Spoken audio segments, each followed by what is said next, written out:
এখন হচ্ছে সন্ধেবেলা। তো সন্ধেবেলা আমরা বাড়ির সবাই মিলে এখন চলে এসেছি সন্ধে আরতি দেখব বলে। তাই জন্য এত লোকজনের ভিড়ভাট্টা দেখতে পাচ্ছ। যাই হোক বন্ধুরা, কেমন আছো বলো সব্বাই? আশা করছি সব্বাই অনেক ভালো আছো, সুস্থ আছো। আমার নতুন একটা ভিডিওতে তোমাদের সকলকে জানাই অনেক স্বাগত। সন্ধ্যা আরতির সময় এখানে প্রচুর লোকজন, অনেক দূর দূরান্ত থেকে লোকজন আসে। তার সঙ্গে এই যে দেখো ফানুস উঠছে, বোম, পটাকা এগুলো অনেক কিছুই হচ্ছে তোমার বাজি ফাটানো হচ্ছে। যাই হোক, আমরা অনেকটা দূরেই আছি, সামনে ওখানে ঢাকি নৃত্য হচ্ছে, তো ঢাকও বাজছে, তার সঙ্গে এত লোকজন। তো যাই হোক, আজ প্রতি বছর আমরা যেভাবে সাজগোজ করি এই সন্ধেবেলার সময়, এবছরটা কিন্তু কোনো কিছুই করিনি। শুধুমাত্র আমিই বলে যে সাজিনি তা নয়, আমার জেঠুর ঘরে দিদিদেরও অবস্থা ঠিক সেরকম।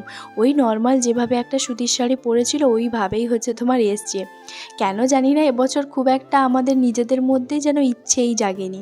যাই হোক, এবছর অনেকেই হচ্ছে আসেনি। যদি আমার দিদি আসতো তাহলে হয়তো সবাই মিলে একসঙ্গে সাজগোজ করতাম। আমরা যে শাশুড়ির জন্য গিফটটা আগের ব্লগে দেখলে সেটা তো পাঠিয়ে দিয়েছি। আর এরপর তোমাদের দাদাভাই বাড়িও চলে এসছে, খাওয়া দাওয়াও করেছি। তো এখানেই হচ্ছে আজকে জানো তো নিত্যানি খাওয়ানো হবে, অনেক লোকজনের খাওয়া দাওয়ার ব্যবস্থা আছে। তো অনেকের সঙ্গে দেখা হচ্ছে। আর এখানে যেহেতু ওই ঢাক বাজছে, তো ঢাকি নৃত্যগুলো হচ্ছে, তো সেইগুলো হচ্ছে এখন দাঁড়িয়ে দাঁড়িয়ে দেখছিলাম। যাই হোক, তার সঙ্গে অনেকের সঙ্গে দেখা হচ্ছে, যেহেতু এই পুজোতে সবাই প্রায় কম বেশি আসে আর কম বেশি সব্বার সঙ্গে দেখা হয়।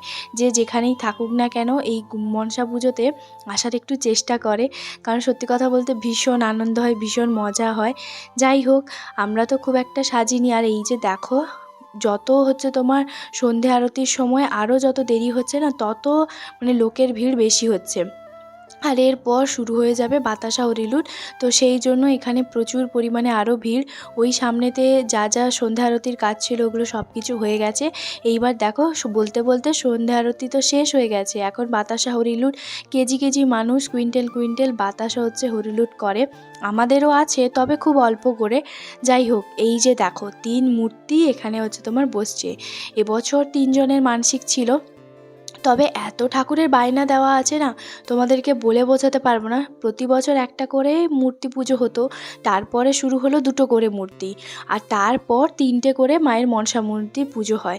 এই যে দেখো, ওই প্যাকেটের মধ্যে কিছুটা পরিমাণ বাতাসা, এই 5 কেজি কি 6 কেজি মতন বাতাসা এই বছর এমনি সামান্য দেওয়া হলো। যদি তোমাদের দাদাভাইরার আমার ইচ্ছেটা পূরণ হয় তাহলে আগের বছর তো দেওয়া হবে। সেটা না হলে আগের বছর যদি ভালোভাবে সুস্থভাবে থাকি তাহলে তো তোমাদের সঙ্গে শেয়ার করব। তো যাই হোক, 3টে জায়গায় যে পরিমাণ মুঠো মুঠো করে বাতাসা নিল, তারপরে আবার কমিটি থেকে নিল, সে তোমাদেরকে আর কি বলবো। ওই যে দেখো, আমি হচ্ছে বাতাসা হরিলুট করছি। এই ভিডিওটা যে কে করেছে আমি সত্যিই জানি না, তোমাদের দাদাভাই মনে হয় করেছে। কেন বলো তো? কারণ ওর কাছে ফোনটা ছিল। যাই হোক, ভাগ্যিস একটুখানি করেছিল বলে তোমাদেরকে দেখাতে পারলাম। আর ওইখানে দেখো, আমার পাড়ারই একজন বোনের একটু শারীরিক মানে অসুস্থতার জন্য তার দিদি মানসিক করেছিল ও তার ওজনে বাতাসা দেবে। ওই 65 কি 67 মতন ওজনে বাতাসা হচ্ছে তোমার দিচ্ছে। সেই জন্য ওই জায়গাটা ওরা সবাই, বাড়ি সবাই উঠে পড়েছে আর ওখান থেকেই হচ্ছে তোমার দিচ্ছে। যাই হোক, তারপরে আমরা সবাই মিলে চলে এসেছি খেতে। এখানে আজকে নিত্যানি, আজকে মানে গোটা গ্রামে সবাই এইখানেই খাবে।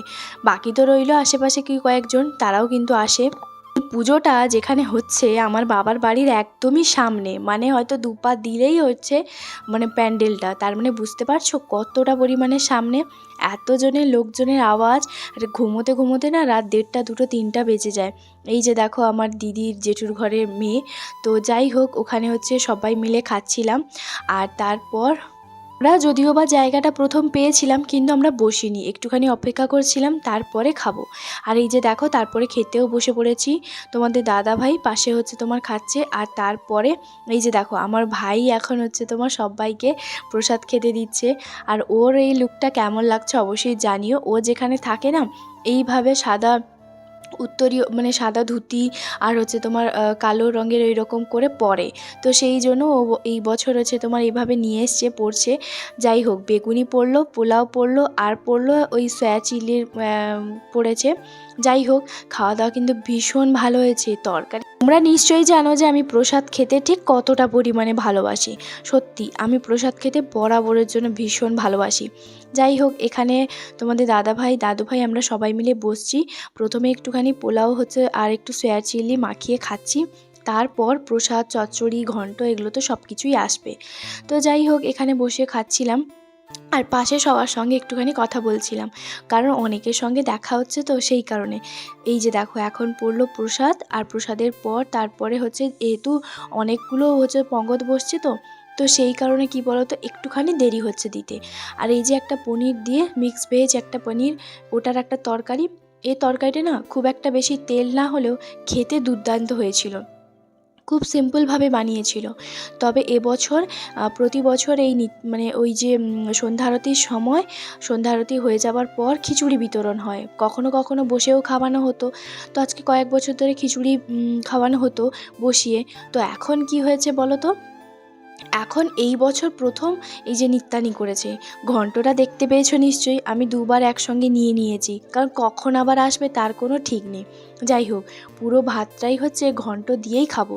তারপরে এই যে দেখো, গরম হচ্ছে তোমার দিয়ে দিয়েছে শুক্তো তো ঘোড়ার ডিম কিছুই নেই, শুধুমাত্র একটা আলু পড়লো। যাই হোক, যা দিয়েছে কিন্তু আমার গোটা হাতেই ফেলে দিয়েছে যেন, প্রচণ্ড পরিমাণে গরম আর ব্যথা পেয়েছি। যাই হোক, এখন খাচ্ছিলাম আর তারপর এখানে এলাম বাড়ি। এই যে দেখো, এখন বাজে 11:30 রাত। তোমাদের দাদাভাই এখন বলল আইসক্রিম খাবো। তো সেই জন্য এই যে দেখো, মা আইসক্রিম নিয়ে এসছে। ওর জন্য কর্নেটো আইসক্রিম নিয়ে এসছে, আর আমাদের সবার জন্য হচ্ছে তোমার ওই চকো যে স্টিকগুলো সেইগুলো নিয়ে এসছে। তো আমি মাকে সেটাই বললাম, জামাই বলে ওর সবচেয়ে ভালো আর আমাদের এরকমটা। তো যাই হোক, তারপরে মা বললো কালকে যেহেতু ও চলে যাবে, তো সেই কারণে কালকে খা, আর তারপরে তোকে তো অন্যদিন খাওয়াবো। তো যাই হোক, এই যে আমরা সবাই মিলে এখন খাচ্ছিলাম। আর তোমাদের দাদাভাই কিন্তু অলরেডি ঘুমোতে চলে গেছে, আমি একটু পরে ঘুমোবো। কেন বলো তো, যেহেতু কালকেও অনেকটা ভোরবেলা হচ্ছে বেরোবে।